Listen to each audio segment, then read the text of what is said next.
staying on with us. So I said a bunch of enthusiasts, as Sarah said. Okay, as I mentioned earlier, we're going to listen to 4 inspirational speakers sharing their success stories, sharing their CPD stories with us. And I would just like to mention that this is the first ELT Voice event that we're going to host today, that we're going to witness today. It's the first of its kind, but hopefully not the last, and hopefully we'll have more speakers on the ELT Voice event, at the ELT Voice event later on. So please welcome our first speaker with, yes, applause. Hello everyone, I'm Anna Hovanesyan, and I'm working in the British Council of Government trainer and mentor. Today I'm going to share with you my story of mentoring. But before I start, I just want to ask if it's okay if I go without the microphone. Can you hear me? It's not okay because you're green light. I apologize. Okay, I'm not going to do Okay.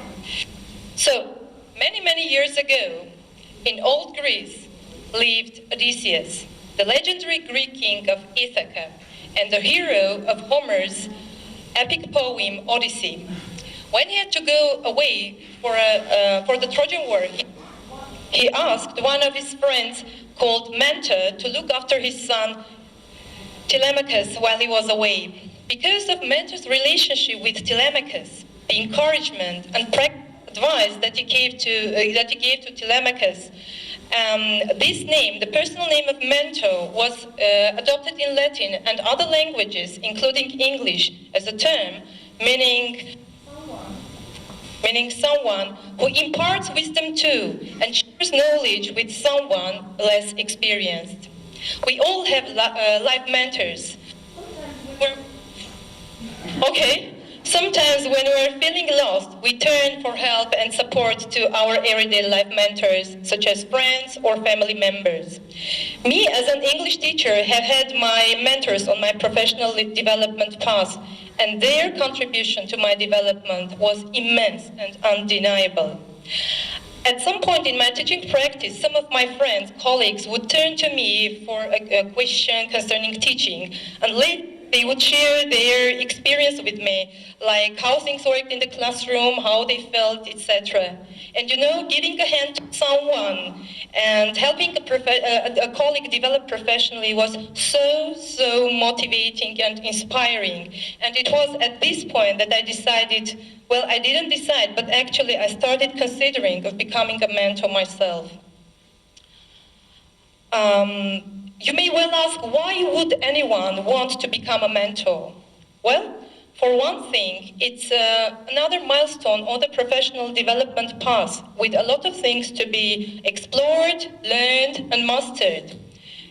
Secondly, it's a way to share and pass expertise and knowledge to less experienced colleagues, thus ensuring quality teaching in our educational institutions.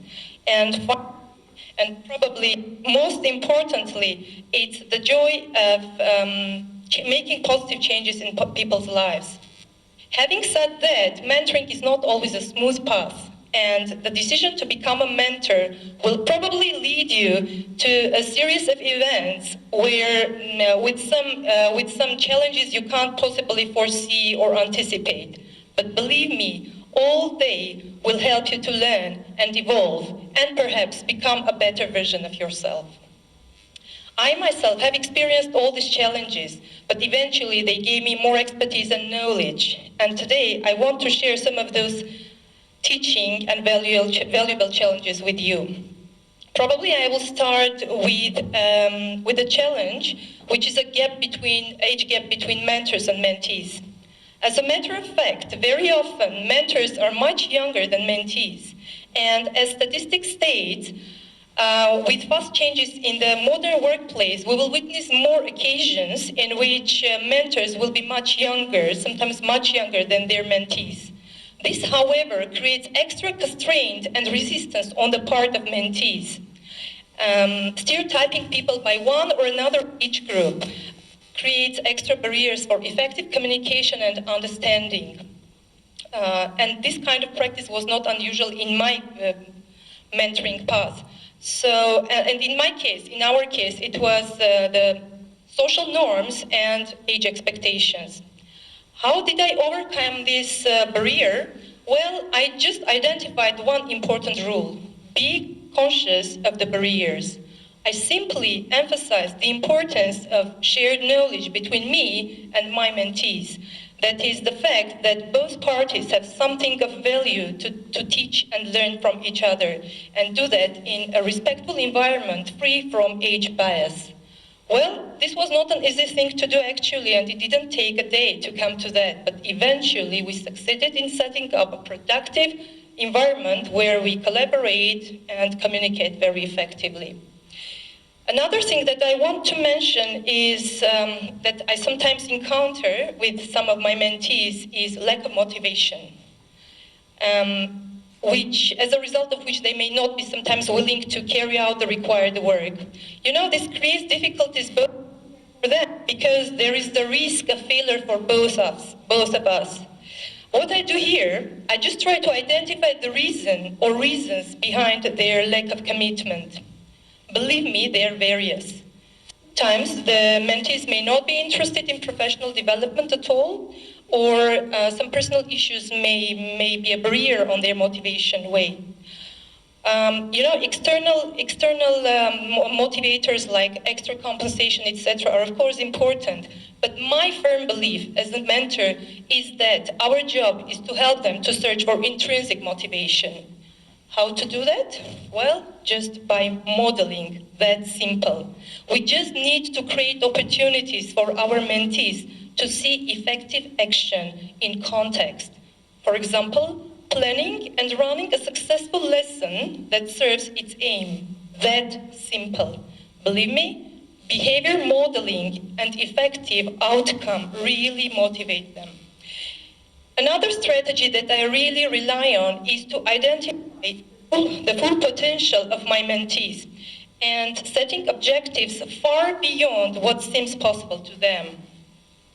Here, though, I'm very cautious about the real possibilities and capabilities of the mentees because I don't want them to get less motivated because as a result of a possible failure. Here, too, I face resistance on their part, but pushing them gently out of their comfort zone and registering their success and the positive outcome really serve as strong tools for motivation. And the last thing that I would like to mention is video observation. Iris Connect is an innovative video-based professional learning platform that the British Council of Armenia started implementing from 2018 in our English clubs. Again, this piece of innovation was met with some kind of reservation. First of all, it was something new for us mentors, and we had special training on how to use that. As for mentees, well, I can say they weren't very comfortable about the idea of being video recorded and observed. Moreover, some of them thought that it would be really challenging for them to use the technology, if not impossible at all. But with continuous support on our part, they finally started using that piece of technology and very successfully. So now they have no trouble with that. As for being video recorded and observed, well, we just, with my colleagues, came up with a solution. We decided to allow them some time to video record their lessons, watch them, reflect on their own, and only after some time we asked them to share their videos with us. I can't state that they were fully comfortable with the idea at that moment, but still they were open for discussion of video recorded lessons. So with positive attitude and constructive feedback, we finally melted the ice. We would just focus on the points that had been previously agreed with mentees. And even if we knew that they had noticed some things in the rest of the lesson that need some attention, we wouldn't even touch the topic. So little by little, day by day, we could feel that they became more and more self-confident and eventually forgot about the cameras in the classroom. Well, these are the challenges that I wanted to share with you because they became the reasons and tools to help me to develop professionally. To become a good mentor or mentee is not a fast process. It requires a lot of time, effort, patience, but it is worth all of the mentioned. And teacher mentoring is not a one-way process. The way I see it, it's like a circle with a lot of parties involved there. Students, teachers, mentors, mentees, institutions. And it's where we all give and receive. And in order to ensure the success of this circle, there should be a balance in the process. And as Brian Lydon stated, it's like a bit of a dance backwards and forwards with a new dancing partner, slowly learning each other's dancing style, and over time developing a way of dancing as not to step over on each other's toes. So as teachers and mentors or mentees, our ultimate goal is the well-being of our students and their future. So if we all take the responsibility to do our work the way we have to do, the best we can do, we will have students well equipped with knowledge and skills, will be worthy members of their communities and society as a whole, which will inevitably lead to a stronger society, prosperity, and eventually to security. So I wish a lot of patience, trust in yourself, trust in others, efforts, and a lot of motivation on your professional endeavors. And the best of luck to all of you. Thank you so much for your attention. Thank you, Anna, for reminding us that a mentor's job is also challenging at times, not easy at all. Next, I would like to invite Margarit Gevorkian, who is going to talk about teacher activity groups. Margarit. Thank you very much. As Rosanna mentioned, I'm Margarit Gevorkian, and I'm an EFL instructor, and today I'm very happy to be part of this event and have a chance to share with you my CPD story. But apart from talking about my CPD, actually we were discussing this term very often during these 2 days, I will also concentrate on my very recent experience as a teacher activity group facilitator, because I believe that this was a very important point in my teaching career. And for me personally, teaching has always been an incredible journey and everlasting. And we all agree that we teachers are the ones which should always seek for our professional development in order to be able to excel in our profession and to educate a young generation and equip them with up-to-date knowledge. And today, with your help, I'd like to have a look on my own CPD. So, I'm sorry. From screen. Okay, so with your help, I would like to have a look on, reflect back on my own story. But while I'm doing that, try to reflect back and see what you have done so far. So, actually, yeah, go on.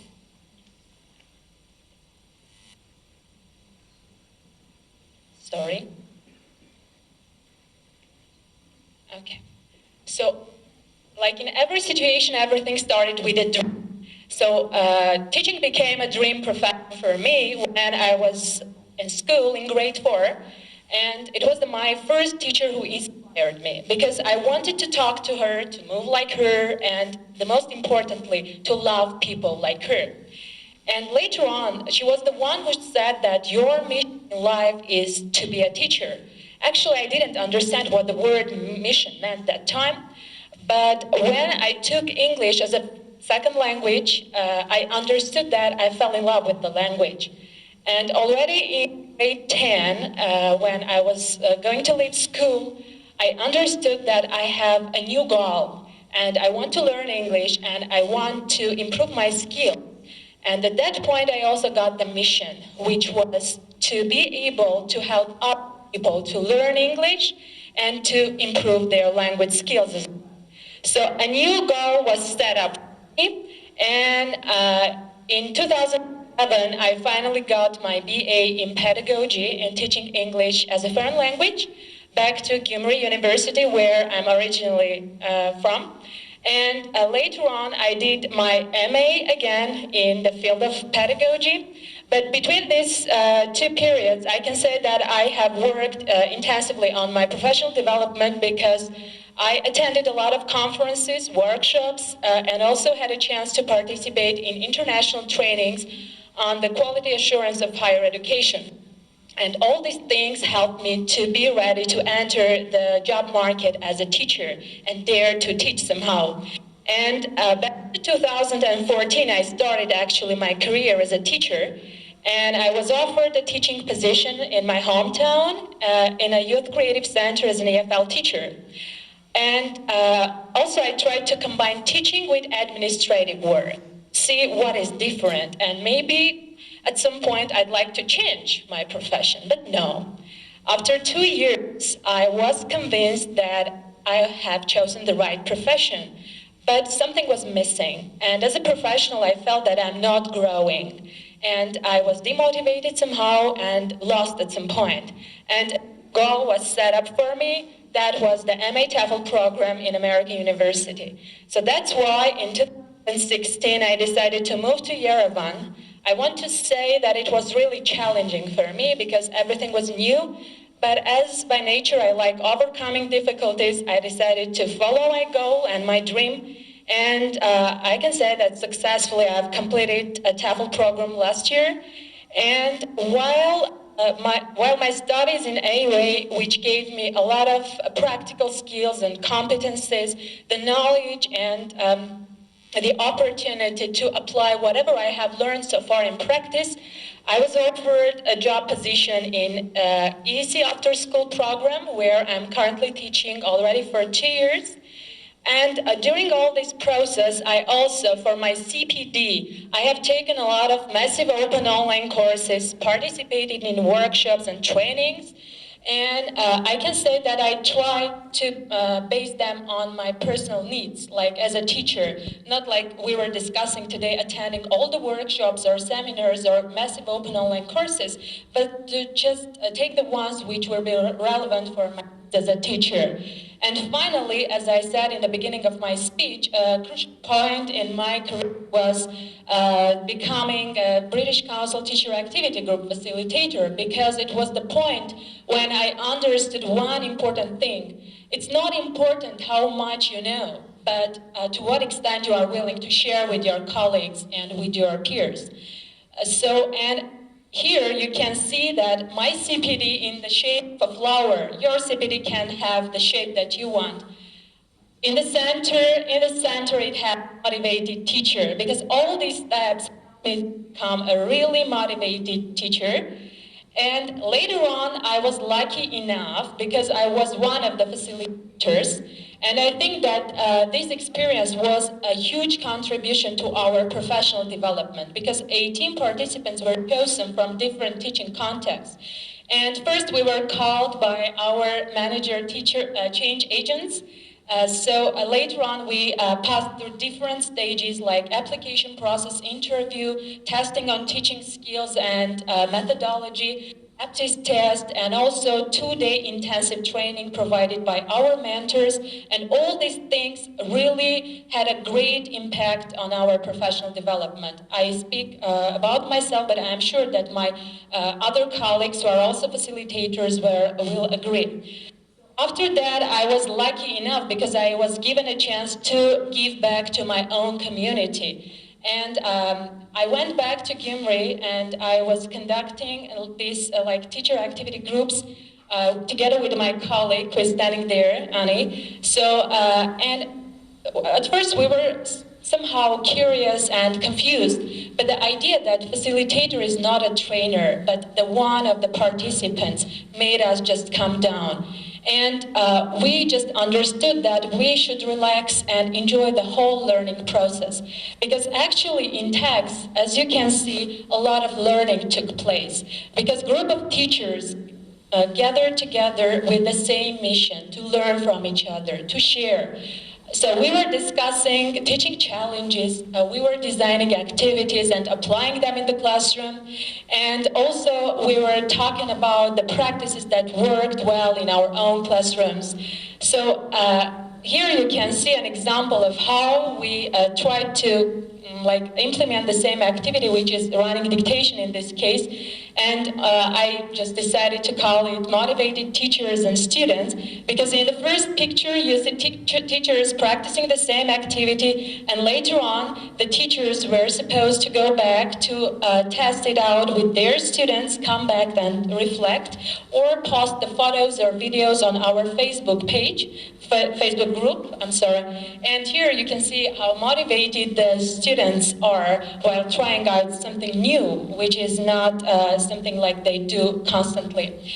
And apart from all these activities, we also had some fun because teachers had a chance to devise activities themselves, which we applied, and each of us tried to participate. And the fun thing here is that we didn't feel stressed, because it was totally stress-free environment where we learned from each other. And I can say that whatever we are discussing during these 2 days is that we really need this kind of platform for teachers to come together on a regular basis, where they do not feel stressed about making mistakes or being wrong. And concerning this language proficiency thing, I do agree that at some point some of the teachers might feel uncomfortable while talking, and this was something some of our teachers reported during the sessions. But at some point after the second session, I can say that all of them were talking English quite nicely, and they were not stressed anymore.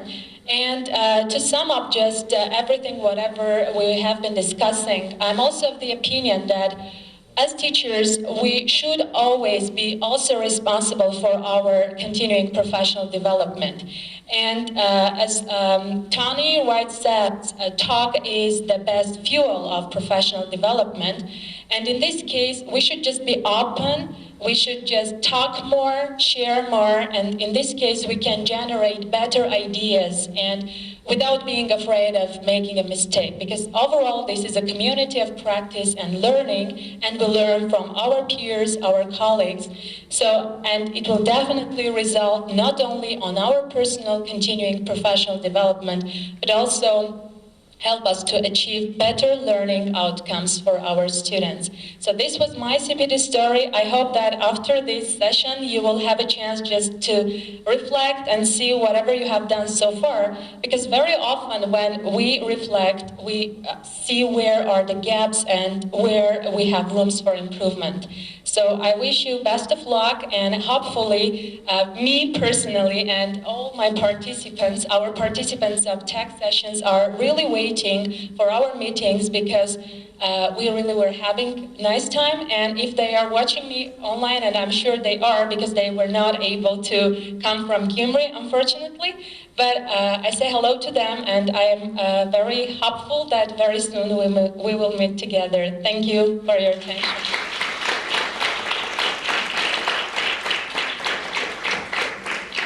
Thank you, Margaret. How about giving our participants a chance to reflect on what you have just talked about out loud? If there is anyone who would like to address their questions, maybe suggestions or comments to the speakers before we hear the other two speakers today? Would you like to comment on what you have just heard? Maybe you have some questions? Okay, great.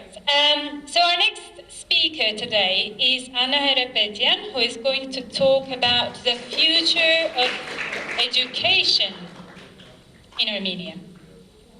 Quite intriguing, Anna.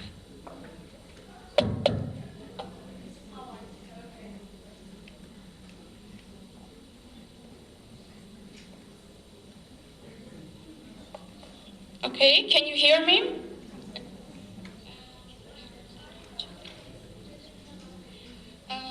Okay, thank you all for coming here. So yesterday, Ade sent us an email saying that today there will be a marathon in Yerevan. So I want to say that I participated in that marathon. I ran my 5 kilometers and came here. Thank you. So I want to say that when I was running my 5 kilometers, I was thinking that probably the audience would not like the topic that I want to raise in my voice, but then I said, okay, the session is called My Voice, and I have a right to express it. So if your voice contradicts with mine, then later we can talk about it. Yeah, so I want to say that once I watched a TV program, and in that TV program, the host cited a very interesting quote that gave me so much food for thought, and actually it was my inspiration for having this talk today. So, and this program was not about education, it was not about teaching English, it was about politics. But it was so closely connected to education that I decided to speak about it more. So with your permission, I would like to read this quote, and maybe most of you are familiar with it. Quote belongs to one of the lectures in a South African university. Let me just read it.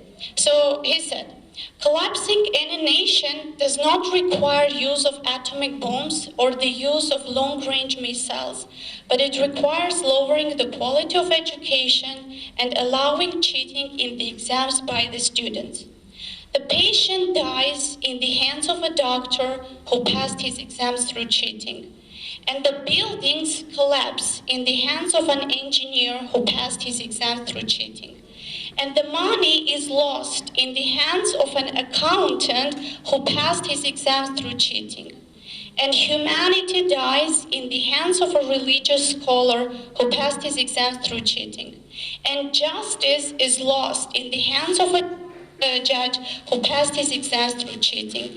And ignorance is rampant in the minds of children who are under the care of a teacher who passed exams through cheating. The collapse of education is the collapse of the nation. So this quotation was so striking, so powerful, that they decided to write it on one of the walls of their university, and that it became their slogan. So now I think that we Armenians, more than any other nation in the world, should think about it and should think about the future of our country. After reading this quote, I decided to start any of my courses with this quote. So I asked my students to read this quote several times, because I want them to understand what a great damage they can do to our nation if they do not study properly. Now, since all of us here are teachers at schools, at universities, at different institutions, I want you to ask this question to yourself. How often do your students cheat at your exams? Because cheating does not only mean copying from someone's paper. It has another meaning, which means to deceive. So I want you to think, how often do your students deceive themselves? How often do they deceive you? And the most important, how often our teachers deceive themselves? And so I want to say that we should not ignore this problem. We should really admit that this problem exists, and if it continues the same way, we can destroy our country, our nation with our own hands. And and we all, I think, we should all think about the solutions to solve this problem. So when I start thinking about the solutions, when I start thinking about why children cheat during the exams, I can think of two explanations. So one is that maybe they are not motivated, so the teacher cannot teach them quite well, so they are not motivated and they decide to cheat. But on the other hand, I think that I'm not the only teacher who thinks so. I think that there are students that no matter how much you try to motivate them, they still cheat. They're lazy, they don't want to study, and they cheat. And I think that the reason for that is that we give them too many rights. And so many rights that they start abusing these rights. So in the 21st century, in the world, in the democratic society, parents think about their children, teachers think about their students. We all think about each other. That's why we often hear this phrase, collocation, human rights. Right?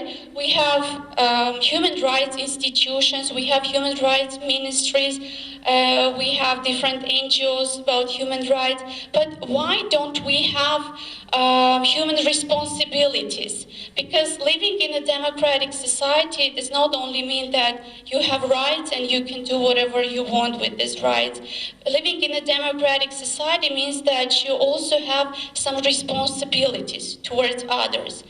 And what I want to say is that some overprotection can be sometimes harmful. So when we want to, if we compare children with domesticated plants and animals, we can see that domesticated plants and animals cannot live in wilderness.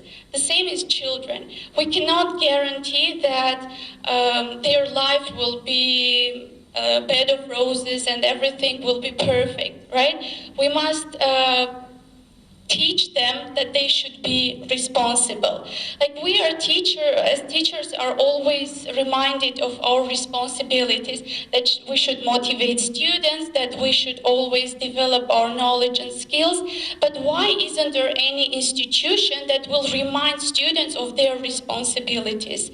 So if a child doesn't like something, he has a place to go and complain, but the teachers do not have that place, yes, to go and complain about their students.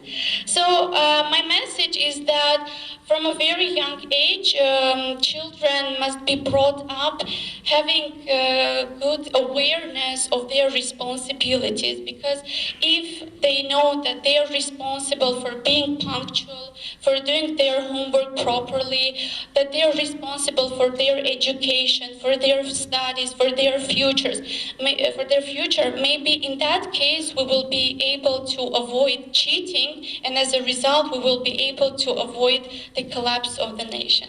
Thank you. Thank you, Anna.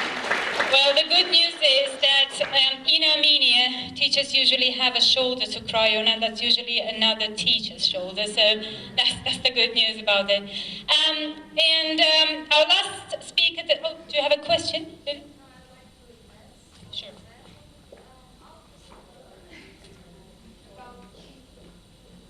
Now I'm talking as a mom of teenagers. I believe that cheating comes because of parents, because parents require so much of their children, and they program their children in a way that children feel like losers. That's why they have to have results, exciting results. Okay. This is the one reason. And as a mom, I used to teach my kids that it's okay to fail sometimes. But then I noticed that my kids felt frustrated because they would come home with poor results. And they would say, okay, I don't have the results, but my friends were more successful. Their marks are higher. But it turns out that they don't know this and that, and I feel that I didn't know what else to say. On the one hand, I wanted them to have this sense of fulfillment, but on the other hand, yeah, this is the idea, okay? Well. Thank you very much. Yes. Thanks a lot, Anna, because it was really very motivational and informative. I don't want to oppose your voice, I'm in total agreement with that. But just like one phrase you said, we give them too many rights, I don't think that we give them too many of them. Just the thing is that the more rights we give them, the more duties they need to have. They should... Right, yeah, exactly. That's the thing is that students in many cases, they don't know why they shouldn't be cheating. The result is like they get a good score, so that's their destination, that's what they are going for. So we should be ensuring that they see the purpose of not cheating and learning, and then we should ourselves serve as models for them. And I think that you're pretty successful, and people like you and many other speakers of today are cool role models for our future generations. Thanks a lot. Thank you very much. And again, we can see that the key concept here, the key message here is awareness. If children know, if teachers know about the consequences of cheating, then we're going to have a better future, perhaps. And our last speaker today is Anahit Mashetsi, who is going to talk about English clubs.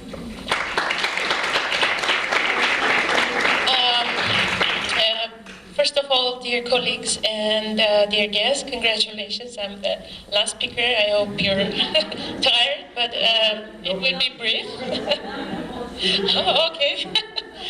I'm Anahit, and I want to share my experience as an English teacher working in the English clubs that was established by the British Council of Armenia and funded by the UK government. Improved Skills for Stronger Society is the name of a project under which our clubs function. And at first, honestly, I thought that this project is going to be one of the short ones, but it proved to be one of the best projects I have ever participated.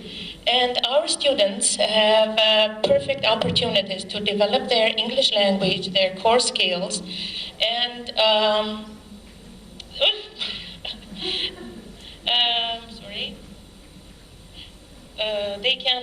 they have better access to educational and career pathways. So, oops.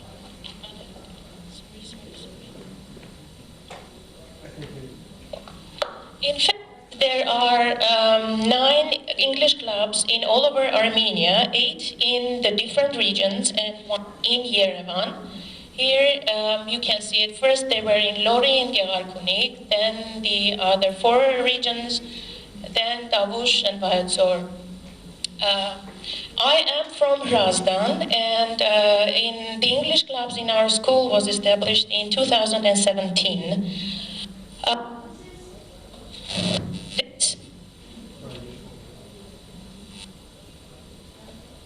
Yes.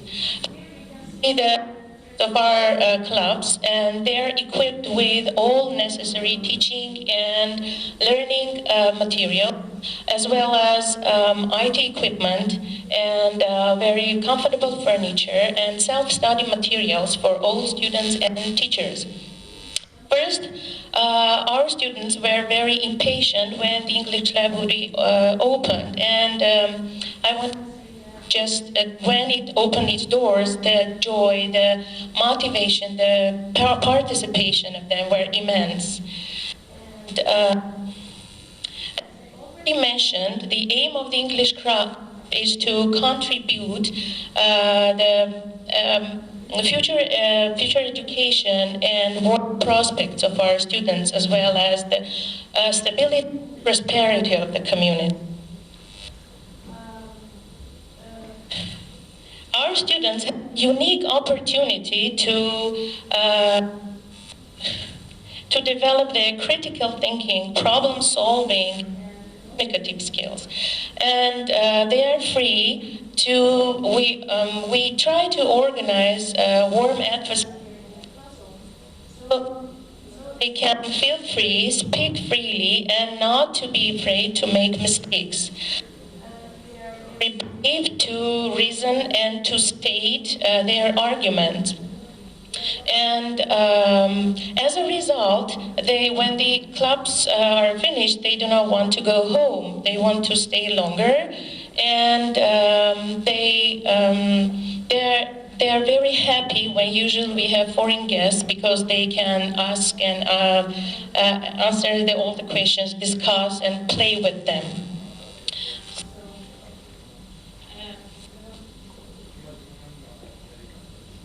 Here, oops.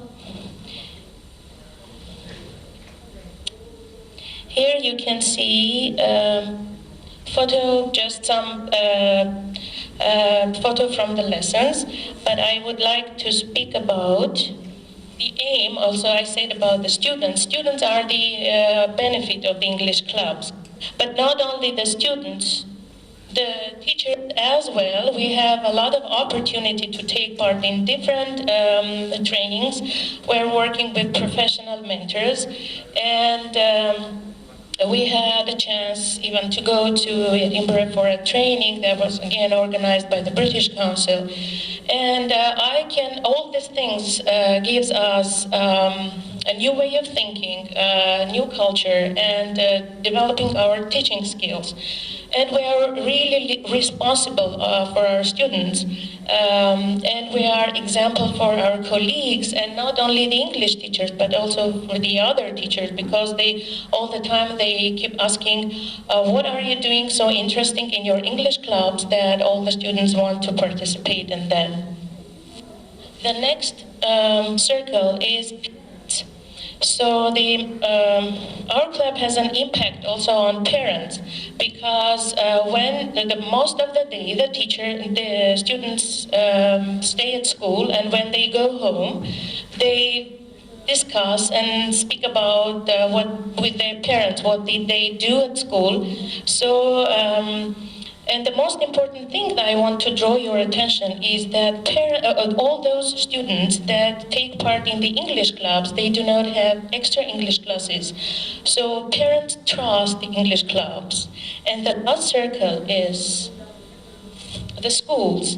And the schools benefit from the existence of our club. Excited students, competent teachers, and thankful parents. And the school, all these four circles have one outcome. It is to have a stronger community.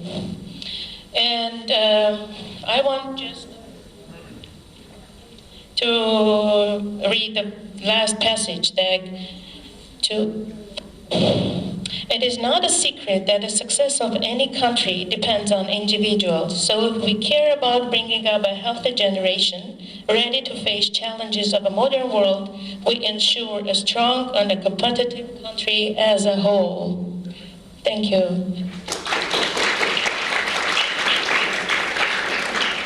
Thank you, Anaid. As one of the mentors for the English club, so I have to say that these are not just colorful, beautiful pictures, but this is the reality. This is exactly what's happening in the classrooms, and children really want to stay on long after the class is over. So thank you very much. Yes. I apologize, this is out of the plan. As the person who's been responsible for the project, I just want to something, because I think Anaid deserves this.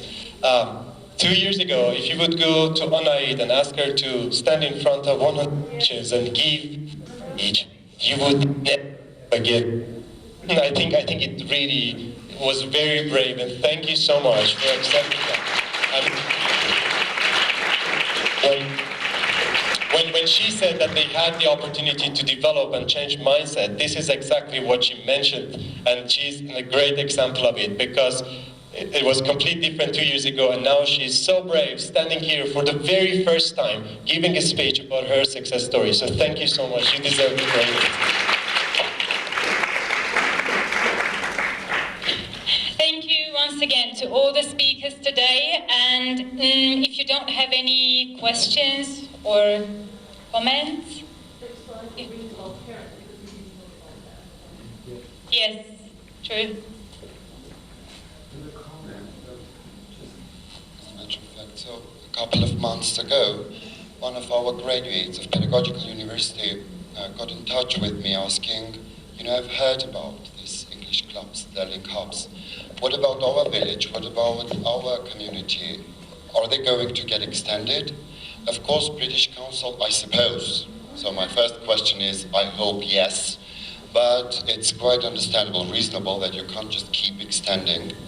In fact, this is a perfect model, and it's a pity that we don't have ministry people here today. So it's a perfect model for our ministers to see, because we speak so much about benchmarking, about success stories, about best example.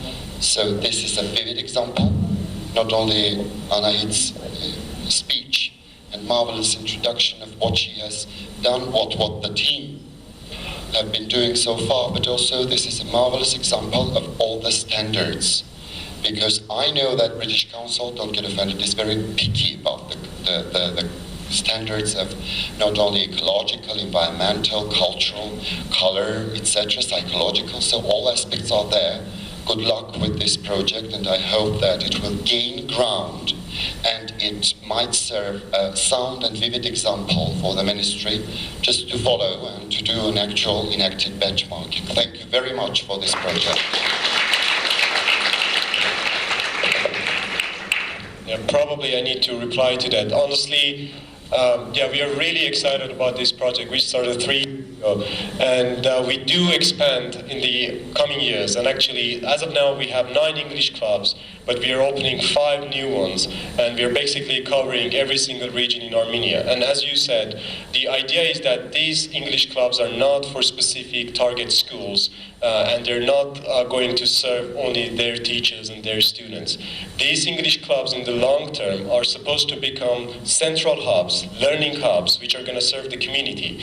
And the purpose is to make sure that every teacher and every student in the community, especially in the satellite schools, especially in villages, are aware of their existence, and we will develop the mechanism to make sure that they are accessible to everyone and they can come and enjoy the same benefits which currently our teachers and students are enjoying. So this is a long-term project. We are starting this year, and we are going to work very hard over the next 3 years to make sure that this is going to be accessible to everyone. And as you said, actually we do work with the Ministry of Education, Science, Culture and Sport to make sure that this is something which is aligned to the priorities of the government, the education system, and we do have their support and engagement so that it's not going to be something that the British Council is doing in isolation, and then it has nothing to do with everything else which is happening in the country. So hopefully we will get to you, especially that your teachers, tags are coming to you, tags are coming to every city, most probably, and it very much depends on you actually. So you are the driving force, the teachers are the driving force. When we go, I don't want to make this very long, but when we go to the schools which are nominated by the Ministry of Education and we have to make selection, one of the most important criterion is the school's teachers' willingness to commit to this. Otherwise, none of these resources, none of this technology, none of the mentoring and everything else that we plan is going to work, because teachers are the driving force, the kids are always there, they love learning, the parents are always supporting us because they understand the importance of this initiative, and then the school principals, you can imagine how excited they are. Teachers are the drivers, and we make sure that we select the teachers who can then cascade their learning to other teachers, and they can continue working when most probably we are going to leave this project. We are not going to be there forever. So that's it. Thank you.